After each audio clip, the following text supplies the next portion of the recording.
पुरस्कार से सम्मानित। कंगना रनौत को फिल्म मणिकर्णिका के लिए सर्वश्रेष्ठ अभिनेत्री।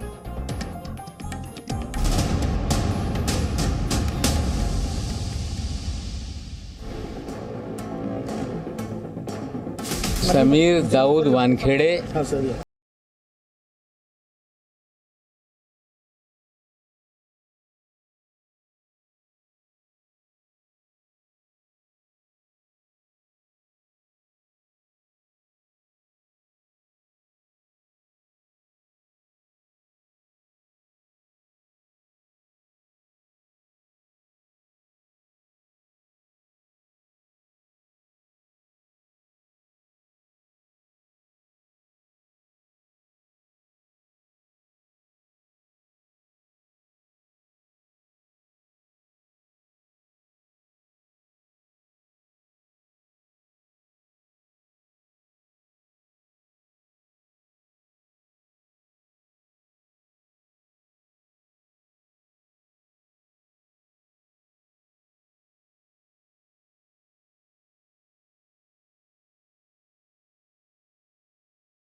आपको साफ और देशभक्ति के नारे लगाकर और उनके पीछे जो पॉलिटिकल पार्टीज है, ये तो सबसे बड़े देशद्रोही लोग हैं। अब एसआईटी को गठित करके एक जांच होनी चाहिए।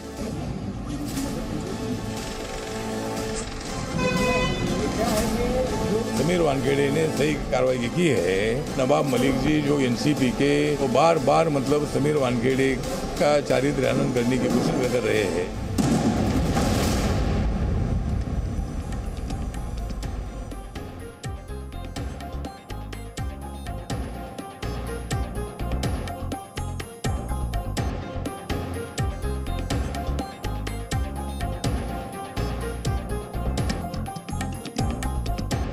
वो शख्स जिसकी वजह से आर्यन खान ड्रग्स केस के मामले में एक नया ट्विस्ट आ गया है, वो शख्स है किरण गोसावी।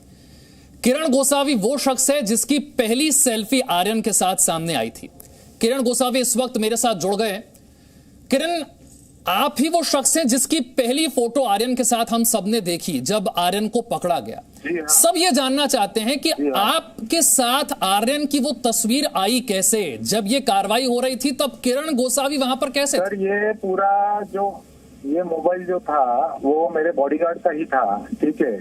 ये उसने क्या प्लान किया है बाद में वो कुछ मुझे पता नहीं है, ठीक है। और वो सेल्फी को लेके इतना ये हो रहा है। दूसरी बात मैं कहना चाहूंगा आपसे कि जब मैं उनको एनसीबी ऑफिस लेके जा रहा हूँ, ठीक है, उस टाइम पे गाड़ी से उतरते टाइम वो फिसल गए थे। उनका हाथ पकड़ने के लिए कोई नहीं था, तभी जाके मैंने उनका हाथ पकड़ा है। तो ये छोटी छोटी बातें लेके जो इतना बड़ा बवंडर हो रहा है, दैट ऑल आर यूजलेस। नहीं, सवाल ये पूछा जा रहा है कि ना तो आप पुलिस के अधिकारी हैं ना आप एनसीबी के अधिकारी हैं, तो फिर आप हाथ पकड़कर आर्यन को क्यों ले जा रहे हैं? मैंने हाथ नहीं पकड़ा था, वो गिरे, बारिश हुई थी तो वो स्लिप हो गए, उन्होंने मेरा हाथ पकड़ा। 100-300 मीडिया थी, ठीक है। अभी हमको भी तो ऊपर जाने की जल्दी थी, हम किस को क्या जवाब दे और क्या बोल सकते हैं? एक तस्वीर है सबके सामने, वीडियो है सबके सामने। इस वीडियो में तो बड़े साफ तौर पर आप ही आर्यन का हाथ पकड़े हुए नजर आ। नहीं, सवाल पूछा जा रहा है आप वहां पर क्या कर रहे थे, वहां पर आप कैसे थे? मैं एज अ पंच था, कुछ पंच के डॉक्यूमेंट मैंने जहाँ पे ये हुआ है क्रूज शिप पे, वहां पे साइन किए डॉक्यूमेंट फिटनेस के, उसके लिए मेरे को एनसीबी ऑफिस में बुलाया गया था। अच्छा, आपका एक और वीडियो आ रहा है जिसमें आप आर्यन के साथ बैठे हुए हैं, फोन आपके हाथ में, आप फोन पर किसी से बात करवा रहे हैं आर्यन की। जी, मैं बात नहीं करवा रहा हूँ। आर्यन ने मुझे कहा था कि भाई मेरा फोन नहीं है मेरे पास में, मेरे को एक फोन करने दो। अभी इतने बड़े हस्ती अगर वो लड़का है, ये उसको वो बोलना चाहता था कि बाबा मेरे को एक कॉल करने दो करके, हेलो बोलने दो सिर्फ करके, ठीक है। और वो कॉल रिकॉर्ड भी मेरे चेक किए जाए। किससे बात करवा रहे थे आप? जी, किससे बात हो रही थी फोन पर? सैम करके था सामने, जिससे बात करवाई थी सैम करके था। अच्छा, जो प्रभाकर है उन्होंने यही कहा है कि उन्होंने सुना कि आप और सैम बात कर रहे हैं, उसमें करोड़ों रुपए की डील की बात हो रही है। ये तो सब झूठी कहानी है, 4-5 दिन में अभी बनाई गई हुई कहानी है। ठीक है, प्रभाकर ने मेरे डॉक्यूमेंट्स भी शायद से ये लोगों को सेल कर दिए हैं। मेरा पासपोर्ट, मेरा आधार कार्ड, सारी चीजें मेरे घर पे थी। मेरे घर का की प्रभाकर के पास में है। तो ये सारा ये षड्यंत्र बनाया जा रहा है। ये तो षड्यंत्र कौन बना रहा है? ये तो आप ही के बॉडीगार्ड हैं। नहीं, हमारे बॉडीगार्ड है तो उनको खरीदने को कितना टाइम लगता है सर? आज 25 करोड़ बोल रहे हैं, 2500 करोड़ भी देंगे ना तो हम बिकेंगे ना, मुझे लगता है कि एनसीबी बिकेगी। नहीं, लेकिन कौन खरीद रहा है? कौन षड्यंत्र कर रहा है? ये सामने आ रही है। सुनो, इतने एलिगेशंस करने के बाद भी मैं सोच रहा था कि चलो मेरा पूना का केस को लेकर इतने एलिगेशन चल रहे हैं, मुझे फरार घोषित कर दिया, मुझे लुकआउट नोटिस मेरे नाम पे डाल दिया, फिर भी मैं शांत बैठा। लेकिन ये जो एलिगेशन हुआ है कल का, इसकी वजह से मैं अपने आप को सरेंडर कर रहा हूँ। चाहे मुझे जो भी इसमें सजा मिले, मैं भुगतने को रेडी हूँ। आप कब सरेंडर कर रहे हैं? दूसरी बात मैं आपके माध्यम से बोलना चाहता हूँ जनता को कि 3 तारीख से लेकर 6 तारीख तक कंटिन्यू मुझे थ्रेटनिंग कॉल्स आ रहे हैं, व्हाट्सएप पे कॉल्स आ रहे हैं, व्हाट्सएप चैटिंग के डिटेल्स है मेरे पास में। ठीक है, ये सारी चीजें मैं सिस्टम के सामने दे दूंगा। ये तो आप बड़ा खुलासा सुन रहे हैं जी न्यूज पर, एक्सक्लूसिव खुलासा किरण गोसावी का। इससे जुड़े हुए तमाम पहलुओं पर ताल ठोक के में आज बहस। लेकिन उससे पहले एक और बड़ी खबर, इस वक्त महाराष्ट्र को लेकर एक बड़ी बैठक हो रही है। मुख्यमंत्री उद्धव ठाकरे और साथ ही आपको बता दें राज्य के गृह मंत्री दिलीप वलसे के बीच ये अहम बैठक खत्म हो चुकी है। 1.5 घंटा ये बैठक हुई है जो कि अब खत्म हो चुकी है। आपको बता दें इस 1.5 घंटे की बैठक में ये जो पूरा मामला है, ड्रग्स जांच केस और ये वानखेड़े विवाद जिसे लेकर आप सुन रहे हैं, देख रहे हैं, एनसीपी लगातार हमलावर है। महाराष्ट्र सरकार में मंत्री नवाब मलिक तरह तरह के आरोप लगा रहे हैं। ऐसे में इस बैठक का होना और इस बैठक में डीजी और चीफ सेक्रेटरी का भी शामिल होना और वानखेड़े विवाद पर भी चर्चा होना, ये एक बड़ा संकेत, बड़ा इशारा माना जा सकता है। जल्दी से आपको एक बार फिर से बताते हैं, महाराष्ट्र के सीएम उद्धव ठाकरे और राज्य के गृह मंत्री दिलीप वलसे 1.5 घंटे की बैठक इनके बीच में हुई जो कि अब खत्म हो चुकी है। इस बैठक में राज्य के डीजी और साथ ही चीफ सेक्रेटरी भी शामिल हुए हैं। और जब ये खबर हम आप तक पहुंचा रहे हैं तो आपको ये भी बताना चाहेंगे कि इस बैठक में वानखेड़े विवाद पर भी बात हुई है, चर्चा हुई है। अब क्या बात हुई है, किस तरह का डिस्कशन हुआ है, क्योंकि एक तरफ एनसीबी की ये कार्रवाई है जिसे आप माफिया के खिलाफ, ड्रग माफिया के खिलाफ एक बड़े एक्शन के तौर पर भी देख सकते हैं और कोई भी भारतीय चाहेगा कि इस मामले में सच सामने आए, तो दूसरी तरफ इस पर होने वाली सियासत है। कई खास मेहमान आपको बता देते हैं हमारे साथ हैं। हमारे साथ इस वक्त राम कदम जी हैं, महाराष्ट्र बीजेपी के नेता हैं, किशोर तिवारी हैं, शिवसेना के नेता हैं, रमेश कांबले हैं, मुंबई कांग्रेस के वाइस प्रेसिडेंट हैं, उमेश पाटिल हैं, एनसीपी लीडर हैं, मोनीश भल्ला हैं, एक्स एनसीबी ऑफिसर हैं और नसीर अब्दुल्ला हैं, एक्टर है। लेकिन मेरा पहला सवाल यहाँ पर उमेश पाटिल जी आपसे है। अभी आपने किरण गोसावी को भी सुन लिया, वो एक बड़ी बात कह रहे हैं। वो क्या कह रहे हैं? दरअसल वो ये कह रहे हैं कि इस मामले को लगातार दबाने की कोशिश की जा रही है, धमकी भरे कॉल्स आ रहे हैं और वो ये कह रहे हैं कि बड़े लोग हैं जो इस मामले में सच सामने नहीं आने देना चाहते। ये बड़े लोग कौन हैं? किसकी बात कर रहे हैं? नहीं, ये किरण गोसावी के बात पे कितना विश्वास करना ये अपने आप पे डिपेंड करता है, क्योंकि वो खुद एक फ्रॉड आदमी है। उस पे जो है वो एक मुकदमा चल रहा है पूना में, उसमें वो फरार घोषित किया गया है। और ऐसे आदमी को जिसकी विश्वासार्हता जो है, जिसकी कुछ भी विश्वासार्हता नहीं है, उस आदमी को एनसीबी ने एज अ पंच करके कैसे लिया, विटनेस करके कैसे लिया। विटनेस की भी एक विश्वासार्हता होती है और विटनेस किसे लेना चाहिए, किसे नहीं लेना चाहिए, ये भी एक डिसाइड होता है। जिस तरह से वो बोल रहा है कि मैं आयरन खान ने उसका हाथ पकड़ा था और वो फिसल रहा था, इसके लिए अब हम वीडियो फुटेज देख रहे हैं कि वो खुद हाथ उसका पकड़ के उसको भगाते ले जा रहा है। वो एनसीबी का कोई ऑफिसर नहीं है। दूसरी बात, जिस सैम का उल्लेख किया वहां अभी उसने किया, जिस सैम को फोन लगाया गया था, वो एनसीबी के ऑफिस में बैठ के वहां पे डील कर रहा था। जो प्रभाकर ने कहा प्रभाकर ये जो आदमी है वो उसका बॉडीगार्ड है, उसका आदमी है, और उसने डिटेल में बताया है, और डिटेल में प्रभाकर का आप स्टेटमेंट इन्वेस्टिगेटिंग एजेंसी हैं क्या सर? सर सुन लीजिए मेरी बात, आप आरोप पे आरोप लगाए जा रहे हैं सर, आप इन्वेस्टिगेटिंग एजेंसी तो नहीं है, हैं आप इन्वेस्टिगेटिंग एजेंसी? जो हम इन्वेस्टिगेट, इसीलिए तो उसकी एसआईटी से या खंडनी विरोधी पथक जो होता है उससे इन्वेस्टिगेशन होना चाहिए, एंटी करप्शन ब्यूरो से तरफ से भी इन्वेस्टिगेशन होनी चाहिए, ऐसी मांग हमने रखी है। लेकिन आपने अभी तक जितनी बातें रखी, ये आपने जो बातें रखी उनमें पूरा जजमेंट है सर, आपने इन्वेस्टिगेशन की गुंजाइश ना छोड़ी है, आपने एक के बाद एक कई आरोप लगा दिए सर। और सुनिए सर, और सुनिए प्लीज, महाराष्ट्र सरकार में मंत्री आपकी पार्टी के, सुन लीजिए सर, नवाब मलिक जी समीर दाऊद वानखेड़े झूठ बोलकर नौकरी लेने का आरोप, समीर वानखेड़े ये कह रहे हैं कि ये उनकी प्रिवेसी में दखलंदाजी है, उनकी निजता के अधिकार का हनन है। नहीं सर, ये आपने पहले जो सच तो आ कहा, जाने दीजिए, इन्वेस्टिगेशन तो जाने दीजिए, उससे पहले इन्फ्लुएंस मत कीजिए। नहीं, जो तथ्य सामने आए हैं, जो वीडियो फुटेज दिख रहा है, और जो गोसावी के बॉडीगार्ड ने जो स्टेटमेंट दिया है, वो स्टेटमेंट देखकर मैं बोल रहा हूं। और नवाब मलिक ने जो कहा है, वो समीर वानखेड़े जी का जो बैकग्राउंड है, जो कैरेक्टर है, वो कैरेक्टर सामने लाने की कोशिश कर रहे हैं। और समीर वानखेड़े जी के ऑफिस में बैठकर अगर पैसे मांगने की डील हो रही है तो उसकी तो इन्वेस्टिगेशन होनी चाहिए। हम जजमेंट कहाँ दे रहे हैं, हम बोल रहे हैं कि इसकी जो है जांच होनी चाहिए, जो कि ये महाराष्ट्र के मुंबई के प्रीमाइसेस में हुआ है। तो मुंबई पुलिस या एंटी करप्शन ब्यूरो जो ठीक है इन्वेस्टिगेशन एजेंसी वहां पे लागू होती है, उस इन्वेस्टिगेशन एजेंसी के थ्रू इसकी जांच होनी चाहिए। और जांच होने के लिए किसको दिक्कत होने की क्या जरूरत है सर? बस जांच ही जांच, और आप साथ में जो पहले की जांच उस पर सवाल सर, आरोप लगाएंगे, वसूली गैंग का आरोप लगाएंगे सर। कम से कम इंतजार तो कीजिए आप। ना आपको इस देश की न्यायपालिका पर भरोसा है, ना आपको इस देश की इन्वेस्टिगेटिंग एजेंसी पर भरोसा है। राम कदम जी आज ये पूरा केस जो है इस सवाल पर आकर, हमारा विश्वास है। सुन लीजिए सर, जवाब ले लीजिए। ठीक सर, हाँ तो मामला है ना सर, मामला है कोर्ट में कि नहीं आपके हिसाब से? तो वेट करेंगे ना, है ना राम कदम जी, इस पूरे मामले पर सर आप आरोप की राजनीति कर रहे हैं, इस वक्त आप आरोप की राजनीति कर रहे हैं, चाहे आप इसे कितना इंकार करें, आप एक संगीन मामले पर राजनीति कर रहे हैं। प्लीज राम कदम जी, जिस मामले में सच्चाई पर जोर होना चाहिए, सच्चाई पर फोकस होना चाहिए, उस पर हम सिर्फ ये देख रहे हैं राइट लेफ्ट सेंटर सियासत हो रही है सर। इस देश का आम नागरिक तो चाहता है सच सामने आए।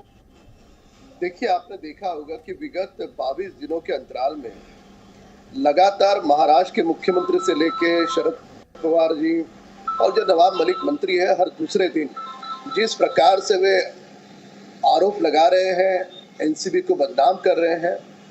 सवाल यह है कि एक गंभीर महत्वपूर्ण ड्रग्स का मामला है, इसमें सारे दलों ने एक साथ आकर के काम करने की आवश्यकता है, क्योंकि हमारे नौजवानों के जीवन के साथ ये खिलवाड़ है, उनका जीवन पूरी तरह से निस्सनाबूद हो सकता है। पर हमने क्या देखा 23 दिन में, महाराष्ट्र के तीनों दल पूरी फौज मजबूती के साथ एनसीबी अफसर का समर्थन करने की जगह पे उन पर टूट पड़ रहे हैं जो ड्रग माफिया को जेल के सलाखों के पीछे डालने का काम कर रहे हैं।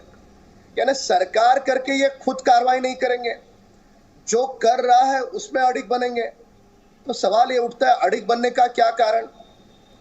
क्या ड्रग माफियों से इनको करोड़ों का हफ्ता आ रहा है, वसूली आ रही है, जैसे वाजे पहले कर रहा था? या ड्रग जो पेडलर्स है, इनके कोई दामाद लगते हैं, इनके कोई रिश्तेदार हैं?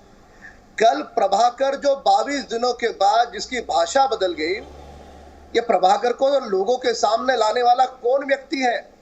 महाराष्ट्र के मंत्रालय में कौन से मंजिल पर बैठता है, कौन सा नेता है महाराष्ट्र सरकार का? उसके पीछे उसका सही बॉस कौन है? पूरी तरह से अपमानित, पीड़ित करके, बदनाम करके एनसीबी को, महाराष्ट्र सरकार को क्या साध्य करना है? क्या ड्रग पेडलर का उनका मनोबल बढ़ाना है, उनका व्यापार बढ़ाना है, क्या करना है? आज भी जो बर्थ सर्टिफिकेट उन्होंने सामने लाया है, जब किसी सरकारी केवल मात्र 10 सेकंड दीजिएगा मुझे, जवाब ले लीजिए ना sir, to the point debate करेंगे।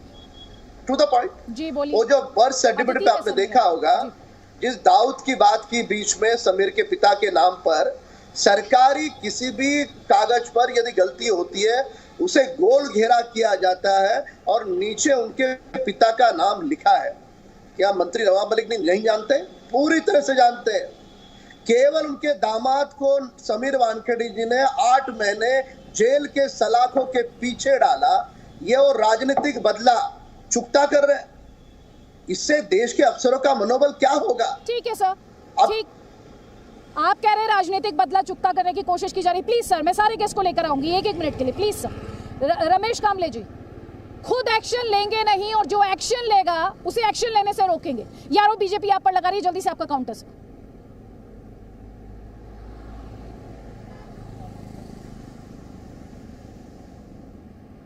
उनको कहीं तो बदनाम करने का षड्यंत्र चालू है, क्योंकि गुजरात में इतना सारा करोड़ों का ड्रग पकड़ा है, उसके बारे में कोई कुछ बोल नहीं रहा है। ये थोड़ा जो ड्रग पकड़ा है, इसका इश्यू इतना बड़ा किया है, तो ये कहीं ना कहीं इनकी साजिश ही है केंद्र सरकार की।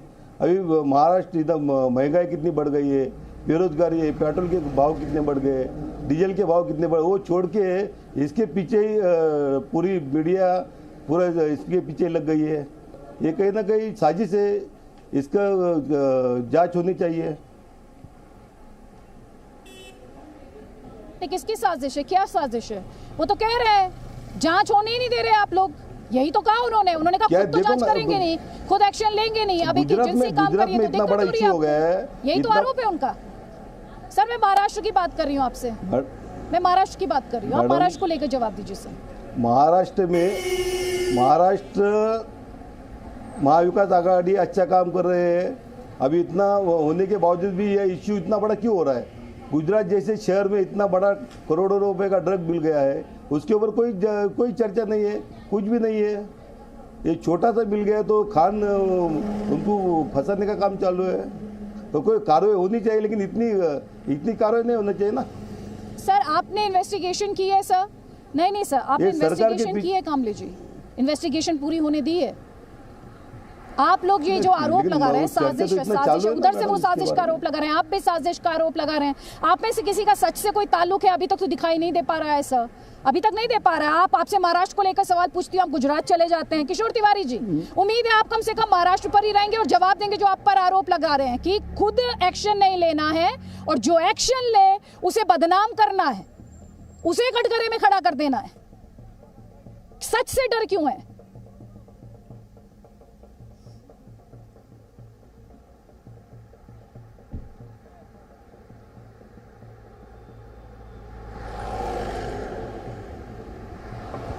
किशोर तिवारी जी, आवाज आ रही है आपको? किशोर तिवारी जी तक हमारी आवाज नहीं जा पा रही है, लेकिन मोनीश भल्ला, मैं किशोर जी आवाज आ रही है? जी जी, बोलिए। आपने क्या पूछा मुझे पहले बताइए। जी आ रही है, बोलिए। नहीं, मैंने ये पूछा कि बीजेपी साफ तौर पर कह रही है आप पर जिम्मेदारी थी एक्शन लेने की, आप पर जिम्मेदारी थी इन ड्रग पैडलर्स तक पहुंचने की। एक अगर ड्रग्स का कोई माफिया है या रैकेट है उसे बस्ट करने की, वो काम आपने किया नहीं, एजेंसी ने किया। तो उस एजेंसी के ऑफिसर को आप बदनाम कर रहे हैं, ये आप पर बीजेपी आरोप लगा रही है। आपका जवाब? देखिए, बीजेपी तो बड़ी बुरी फंस गई है। बीजेपी ने ही एनसीपी की ये रेड कराई थी जिसमें फिरौती वसूल करने का मामला सामने आया 25 करोड़ का। अब मुझे बताइए, प्रभाकर ने जो आरोप लगाए हैं उसकी जांच तो विजिलेंस कर रही है, उसके पहले बीजेपी के प्रवक्ता आके सर्टिफिकेट देते हैं, यह कितनी गंभीर बात है। क्या एनसीपी के वकील है ये? देखो, यहाँ पर मनीष भल्ला यहाँ है, आप उनको पूछो क्या एनसीपी की कार्रवाई ऐसी होती है? क्या इंडिपेंडेंट विटनेस ऐसे एक्सपोज किए जाते हैं? देखिए, क्रेडिबिलिटी और इंटीग्रिटी को चैलेंज किया है और जितने आरोप नवाब मलिक ने लगाए हैं वो बहुत संगीन है। मुझे लगता है ये अफसर बीजेपी के नेताओं से मिलकर यहाँ वसूली गेट ओपन करके बैठा है और इसको रोकना चाहिए, यही हमारी बात है। आपने पूछा महाराष्ट्र सरकार क्या कर रही है? हमने इसी महीने में 25 किलो हेरोइन पकड़ी, इन्होंने 6 ग्राम गांजा पकड़ा। अरे 3000 किलो की हेरोइन की बात नहीं होती। ये एनसीपी एक फर्जी पार्टी हो गई है और एनसीपी की सारी क्रेडिबिलिटी इस अधिकारी ने गंवा दी है। इस पर केंद्र सरकार और गृह मंत्रालय गंभीरता से सोचकर इन्हें पहले तो इन्वेस्टिगेट करना चाहिए। मैं तो डिमांड करता हूं कि सुप्रीम कोर्ट ने इंटरवेंशन करके पहले आर्यन खान को छोड़ना चाहिए, क्योंकि उसके फंडामेंटल राइट ठीक है सर, ठीक सर, ये बातें तो कोर्ट में होंगी सर, ये बातें कोर्ट को करने दीजिए डिसाइड। उनके पास लीगल हेल्प है, वो उनके लीगल हेल्प कोर्ट में, वो खुद ये मामला जाएगा ना कोर्ट में। अब जाएगा ये मामला, कुछ ही वक्त बचा है तो जाएगा कोर्ट में, वहां पर डिसाइड होगा। आपने मोनीश भल्ला का नाम लिया है, नासिर अब्दुल्ला आ रही हूं आपके पास, क्योंकि उन्होंने बाकायदा मोनीश भल्ला का नाम लिया किशोर तिवारी जी ने, तो मोनीश भल्ला ये कह रहे हैं इस तरह से थोड़े ही ना जांच होती है, ये तो जांच पर सवाल उठा रहे। सर आपका जवाब, आप एनसीबी अधिकारी रहे, आप जवाब दे दीजिए सर। जहां तक इन्वेस्टिगेशन का सवाल है, अपना केस इन्वेस्टिगेट हो रहा है, और जहां तक विजिलेंस का सवाल है, अभी आपने दिखाया कि विजिलेंस एंगल से उसको चेक किया जाएगा और डीजी ने खुद बोला है, ठीक है, तो उसमें हम कोई चर्चा नहीं करते। इसमें आप बार बार एक चीज जो बार बार विटनेस की दिखाई जा रही है, आप देखिए कि किसी भी केस की witness is very important. Witness को मैंने पहले बताया कि विटनेस 3 कारण से विटनेस टूटता, हॉस्टाइल होता है: लालच, डर या कॉम्बिनेशन ऑफ लालच और डर। तो यह जानना बहुत जरूरी है कि यह विटनेस क्यों इतने दिनों के बाद उसने इस तरह की स्टेटमेंट दी, इस तरह का उसने एफिडेविट दिया और इस तरह की उसने आज बात करी, ठीक है। तो यह कोई ना कोई जरूर कारण है जिसको इन्वेस्टिगेट करना ही चाहिए। बट ऑफिसर्स जो अपना काम कर रहे हैं, अगर ऐसी चीजों में उनके काम में बाधा आती है ऐसी एलिगेशन से, तो आप सोचिए फायदा किसका हो रहा है। अगर ऑफिसर को हटाया जाएगा तो किसको फायदा होगा? 300 केसेस इन्वेस्टिगेट हो रहे होंगे उस समय एट प्रेजेंट। लास्ट साल में अभी बता रहे थे कि कितना इन्होंने सीजर किया है, पर आपको शायद जानकारी होगी कि पिछले 3 महीने में करीब 1200 करोड़ के ड्रग्स खुद डीआरआई ने, कस्टम्स नहीं, एनसीबी ने वहां पकड़े होंगे महाराष्ट्र में पोर्ट पे सीधे। तो आप सोचिए किसका फायदा होगा अगर कोई सीनियर ऑफिसर इस तरह से जो इन्वेस्टिगेशन के लिए चीफ है उसको हटा दिया जाए, तो फायदा किसका है इसमें? तो इसके पीछे इन्वेस्टिगेट होना चाहिए कि ये क्यों हुआ। बट डेफिनेटली केस को डैमेज होता है, पब्लिक डोमेन में ऐसी बातें आती हैं जब, और जब डिपार्टमेंट का नाम इस तरह से खराब होता है, डेफिनेट डैमेज होता है। और एनसीबी के जो सीनियर ऑफिसर ने उन्होंने बोला विजिलेंस इसकी एंगल से इसको देख रहे हैं, तो इसमें हमें वेट करना चाहिए। उनको ये जरूर होना चाहिए कि इसका विजिलेंस एंगल का जो भी इन्वेस्टिगेशन है एज अर्ली एज पॉसिबल हो, इसमें डिले ना हो, ये जरूर होना चाहिए। जी हमारे साथ नासिर अब्दुल्ला भी हैं। यहाँ पर सवाल हम देख रहे हैं, एक तरफ लगातार सियासत हो रही है, दूसरी तरफ जो गवाह है, जो उनका स्टेटमेंट है, वो कह रहे हैं बड़े बड़े लोग इसमें इन्वॉल्व हैं। लगातार दबाव बनाने की बात सामने आ रही है, इन्वेस्टिगेशन को इन्फ्लुएंस करने का दावा इन बड़े लोगों द्वारा किया जा रहा है। मेरा सवाल ये है कि चाहे बड़ा आदमी हो चाहे छोटा आदमी हो, सच सामने आना चाहिए ना, इस पर सियासत नहीं होनी चाहिए। और साथ ही ये जो कहा जाता है कि बड़े लोगों के बच्चों को टारगेट किया जाता है, उन्हें विक्टिमाइज किया जाता है, इस तरह का नैरेटिव भी नहीं होना चाहिए। नासिर जी, आप क्या कहेंगे?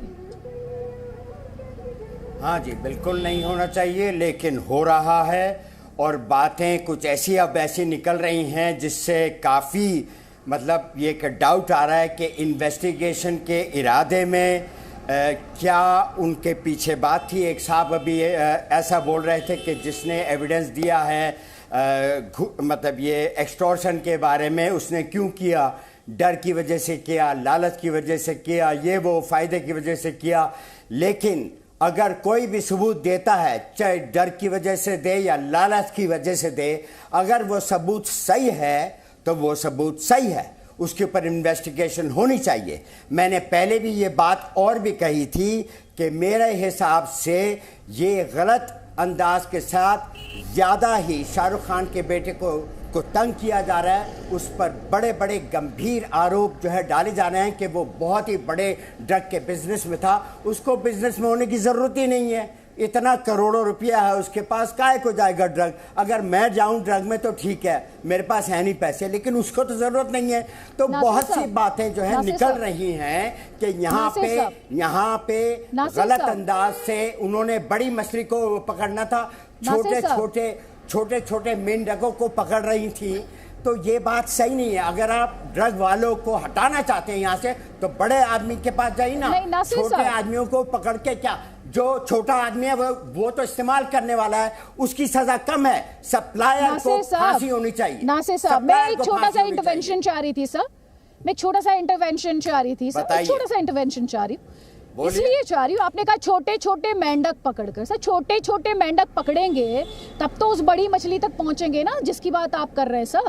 और जब हम इंडियन लॉ की बात करते हैं, भारत के कानून की बात करते हैं सर, मेरी बात तो पूरी कर दीजिए सर, बात तो पूरा कर लेने दीजिए मुझे, बात तो पूरा कर लेने दीजिए सर, बोल लीजिए, आप ही बोल लीजिए, लेकिन मेरी बात तो पूरी सुन लीजिए। नहीं हो रहा सर, सुन तो लीजिए, इस देश में अदालत बैठी है ना सर, इस देश में अदालत बैठी है सर, अदालत बैठी है ना इस देश में, इस देश में अदालतें हैं या नहीं है सर? खिलवाड़ हो सकता है। हाँ सर, आप तो ज्यूम करके जजमेंट पास कर दे रहे हैं सर। नासिर साहब, अगर अदालत को बोले, सुन तो लीजिए, अगर अदालत को बोले कि ये बहुत बड़ा बिजनेस कर रहा है ड्रग का, अदालत बोलेगी अच्छा इसको बेल मत दो, होगा या नहीं ऐसे?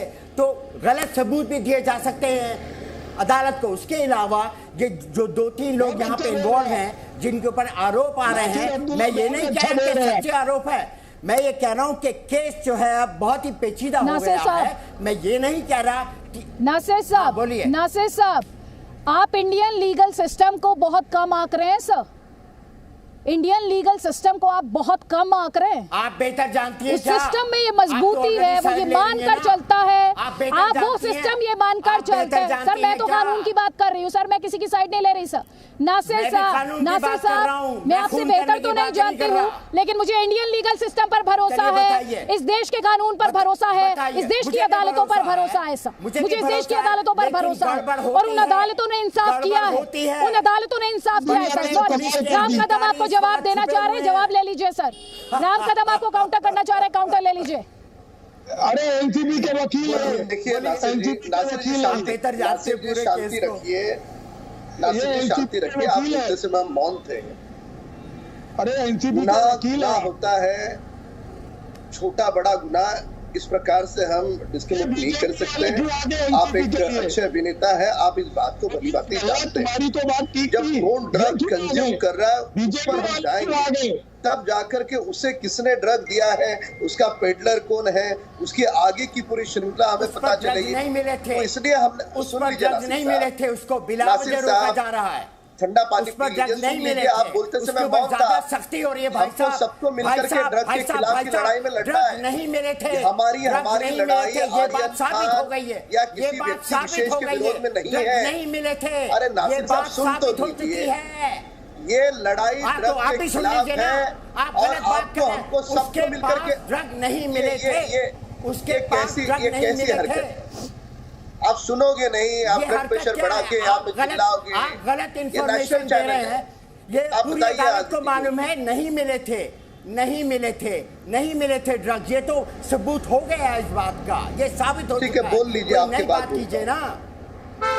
हाँ तो नई बात कीजिए ना। उसके मूल बात यहाँ पर इतनी है, ये खुद मालूम है उनको, लेकिन उसको व्हाट्सएप की चैट से पकड़ा जा रहा है और उसके ऊपर सारे आरोप डाले जा रहे हैं। ठीक है, अब जवाब नासिर अब्दुल्ला जी, सर दूसरे पैनलिस्ट की बात भी सुन लीजिए सर। नासिर अब्दुल्ला जी प्लीज दूसरे गेस्ट की भी बात सुन लीजिए सर, आपके अपने एजम्पशंस हैं सर, एजम्पशंस और जजमेंट में फर्क होता है। Sorry sir. राम कदम जवाब दीजिए। नहीं है, न शाहरुख खान के खिलाफ है, ये लड़ाई हमारी ड्रग के खिलाफ चल रही है, किसी व्यक्ति विशेष के विरोध में नहीं चल रही है। महाराष्ट्र सरकार कार्रवाई करती है, हम उनका स्वागत करते हैं, उनकी प्रशंसा करते हैं, पर जो वाजे जैसे व्यक्ति को लेकर के वसूली गेट का काम कर रहे हैं, उनसे क्या उम्मीद की जा सकती है? अभी भी आप देखिए कि खुद कार्रवाई नहीं करेंगे, पर जो कार्रवाई कर रहा है उसको एन केन प्रकार वो बदलाव कैसा होगा और देश के सारे अफसरों का मनोबल कैसे घटेगा, ऐसा दुष्कर्म कर रहे हैं। अरे किशोर जी शोर मत बचाओ, सुन तो लोग, आपने जवाब दीजिए ना किशोर जी।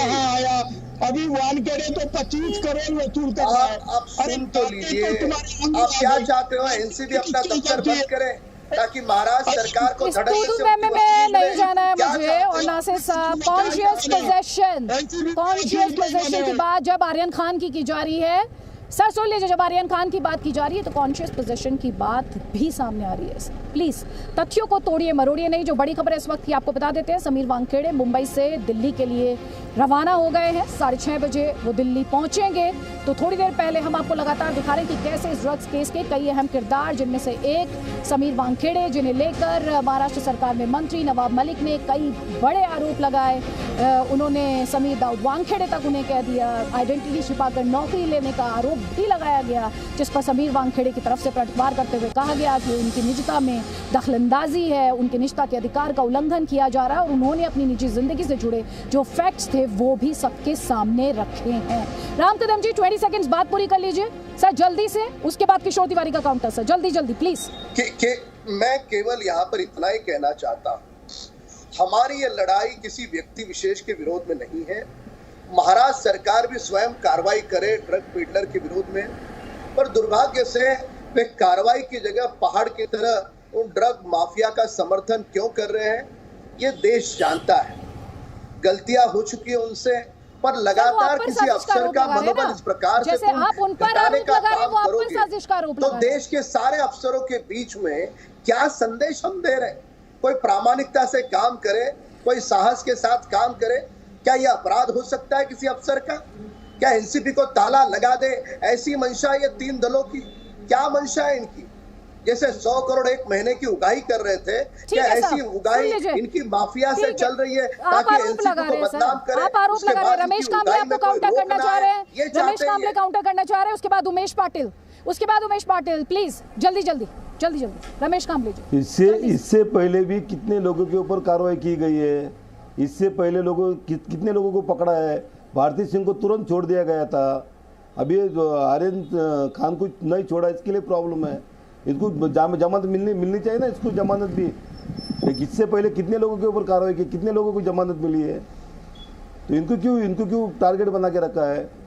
ये कहा तो महाविकास आघाड़ी को बदनाम करने की साजिश बहुत बड़ी है।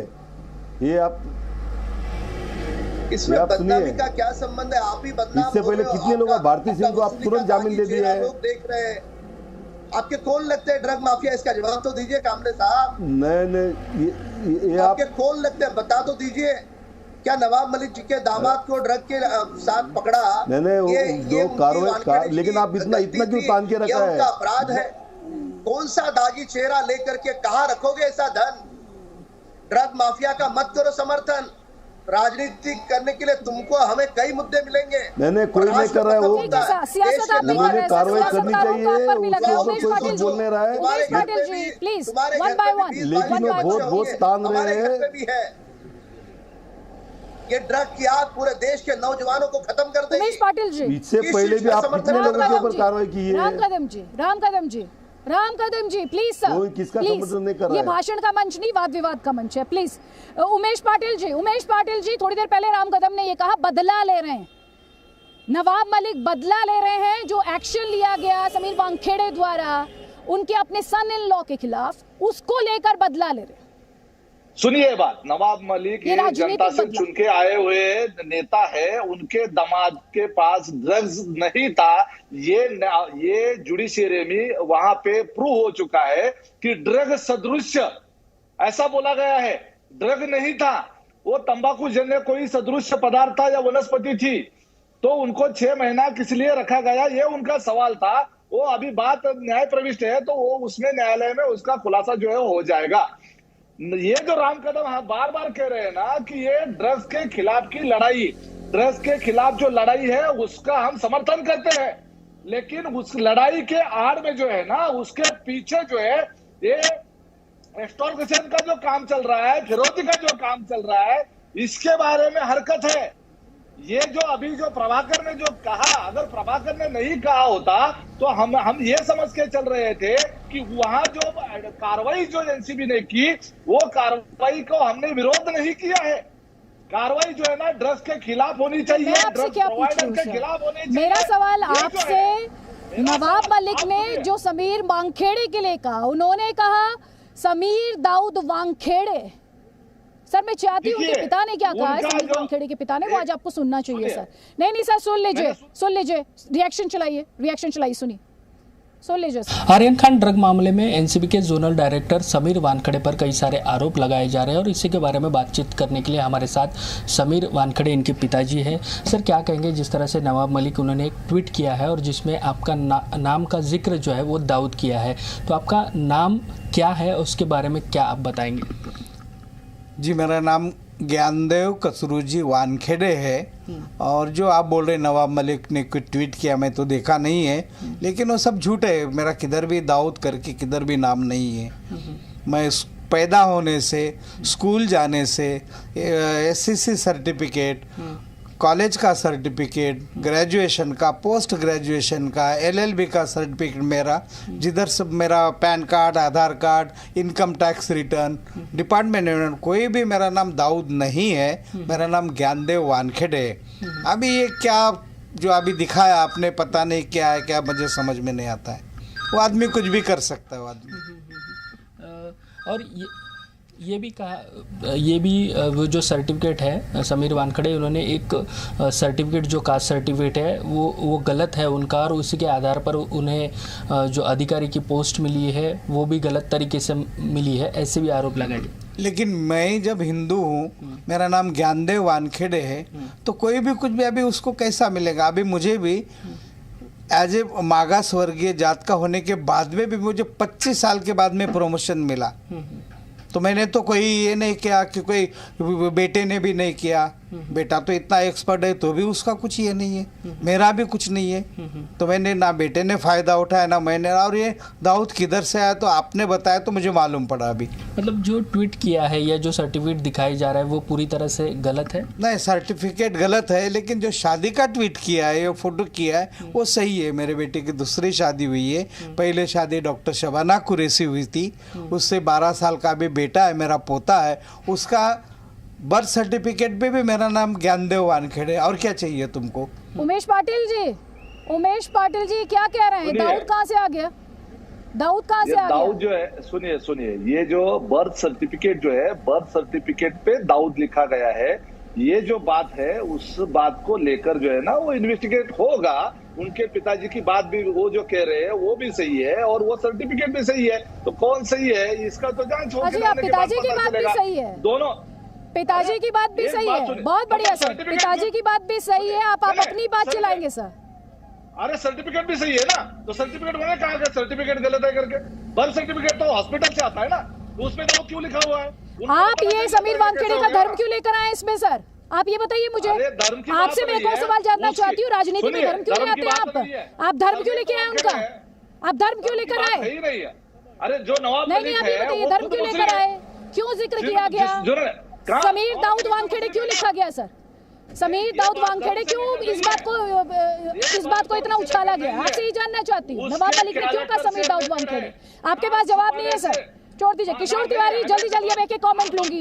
किशोर तिवारी, रमेश कांबले, प्लीज जल्दी।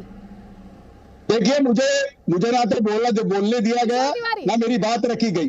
देखिए, नवाब मलिक ने जो कहा कि समीर वानखेड़े फर्जीवाड़ा करने वाले आदमी है, जैसे इनकी 2 पत्नी है वैसे उनके 2 बाप है, ऐसा मैं नहीं बोलना चाहता हूँ, लेकिन आप बात मेरी समझ लो कि ये सारी रेड फर्जी है। ये वसूली गैंग का मेंबर है। ये जो एलिगेशन है ना, इसको जब एनसीबी ने सीरियसली लिया है तो बीजेपी क्यों प्रोटेक्ट कर रही है मुझे मालूम नहीं। ये बीजेपी के नेता वसूली में शामिल है, ऐसे भी हमें मिले।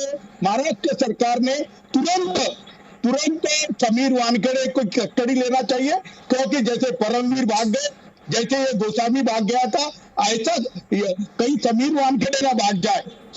देखो, हमारे मनीष जो भल्ला साहब को मालूम नहीं है आजकल। काउंटर राम कदम आपका 30 सेकंड, सिर्फ 30 सेकंड, उसके बाद मोनीश भल्ला, प्लीज काउंटर जल्दी से। देखिए आदित्य जी, बड़े स्पष्ट रूप से उसके पिता ने कह दिया, किसी का हिंदू होना, यह महाराष्ट्र के 3 दलों को उस पर क्या आपत्ति है? या कोई हिंदू है, मुस्लिम है, किसी भी धर्म का है, क्या उससे उसकी एबिलिटी पे, उसकी सक्षमता पे कोई असर होता है? पर केवल और केवल घुमा फिरा करके उन्हें बदनाम करना है, एनसीबी को उन्हें बदनाम करना है समीर वानखेड़े को, उनका मनोबल गिर जाए ताकि ड्रग माफिया महाराष्ट्र की भूमि पर धड़ल्ले से अपना काम करे, व्यापार करे और इससे इनको वसूली है। यही इनकी मंशा है।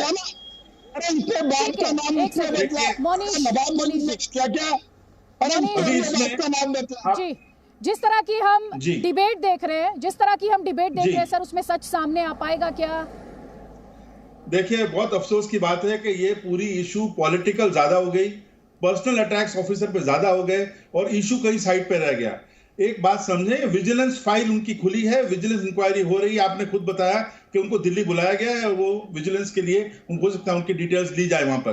तो वो आपको वेट करना पड़ेगा फैक्ट्स को बाहर आने के लिए। इन्वेस्टिगेशन हो रहा है, आपको पेशेंस होनी चाहिए सब लोगों में। और मैं बार बार कह रहा हूं, इतने बड़े इश्यूज में बहुत आसान है किसी के ऊपर ऐसी एक इशू खड़ा कर देना जिसमें वो खुद डिमोरलाइज हो जाए, और काफी टाइम से हम देख रहे हैं। बट अगर ऐसा कुछ गलत किया, किसी भी ऑफिसर ने गलत किया है, nobody is going to protect him, वो उनको प्रोटेक्ट नहीं करेगा। अगर कोई गलत है तो बाहर आएगी बात, पर इन्वेस्टिगेशन तो होने दीजिए। एनसीपी जिम्मेदार नहीं है, एक सेकेंड, नहीं, definitely political parties who are trying to, political parties जो भी इनके ऊपर इतना प्रेशर डाल रही हैं और जो हम थोड़े दिनों से देख रहे हैं, दिस इज वेरी अनफॉर्चुनेट। उनको सबको सपोर्ट करना चाहिए अगर कोई अच्छा काम हो रहा है तो। अगर गलत काम हो रहा है तो विजिलेंस फाइल खुली है, वो देखेंगे। लेट अस वेट, कोर्ट में मैटर है, कोर्ट भी देखेगा। पर आप अपनी पॉलिटिक्स की वजह से किसी का को डिमोरलाइज करें, वो अच्छा नहीं है। मैं भी कोर्ट की बात कर रही हूँ, लेकिन पैनलिस्ट, लेकिन सारे पैनलिस्ट इस समय जजमेंट पास करने के मूड में। नासिर अब्दुल्ला, 30 सेकंड्स प्लीज, मुझे शो कंक्लूड करना है, 30 सेकंड्स। मैं मनीष साहब की बात से बिल्कुल ही सहमत हूँ। किसी को कुछ नहीं मालूम। हेड ऑफिस ने मिस्टर वानखेड़े को बुलाया है तहकीकात करने के लिए, मालूम करने के लिए कि क्या क्या है, क्योंकि बड़े गंभीर आरोप आ रहे हैं। ये तो छोटा सा आरोप है कि सर्टिफिकेट में अदला बदली कर दी, और भी आरोप हैं अबाउट एक्सटॉर्शन, डिमांडिंग मनी, और वो जो करप्शन का मामला है वो आ रहा है। तो सब कुछ देखना पड़ेगा। भाई साहब बिल्कुल ठीक कह रहे हैं, मैं उनकी बात से सहमत हूँ। हम यहाँ पे बैठ के जजमेंट में नहीं आ सकते अब तक। ये जब इसकी तहकीकात होगी, जब वेंकटेश साहब दिल्ली आएंगे और उनसे पूछताछ होगी कि भाई क्या क्या हुआ क्या नहीं हुआ, फिर सच पे आएंगे, फिर पता चलेगा। इस वक्त यहाँ पर हम बैठ के कोई भी ऐसा नहीं कह सकता कि जो कुछ हो रहा है गलत हो रहा है और कोई ऐसी सोची मोची ये कि साजिश है, कोई नहीं कह सकता इस वक्त, क्योंकि चार्जेस जो है संगीन है। Thank you Nasir Abdullah, finally getting rid of the assumptions। बहुत बहुत शुक्रिया आप सभी मेहमानों का। लेकिन कुल मिलाकर हमारी इस डिस्कशन में आपने ये देखा किस तरह से हर पॉलिटिकल पार्टी assumption पर आगे बढ़ रही है, लेकिन हमारा ये मानना है कि तथ्यों पर बात होनी चाहिए। इस देश में संस्थाएं हैं, इस देश में न्यायपालिका है, और ये सभी अपना काम बखूबी करना जानते हैं। इस पूरे मामले में सोचिए जरा, कितनी बड़ी विडंबना है कि ड्रग्स केस से जांच शुरू होती है और कटघरे में अधिकारी को ही खड़ा कर दिया जाता है, और इस पर राजनीति और सिर्फ राजनीति होती है। लेकिन हम जी न्यूज़ पर ये चाहते हैं इस मामले में तथ्य और सच सामने आए। ताल ठोके में फिलहाल इतना ही, खबरें जारी हैं, यहाँ पर हमारे साथ।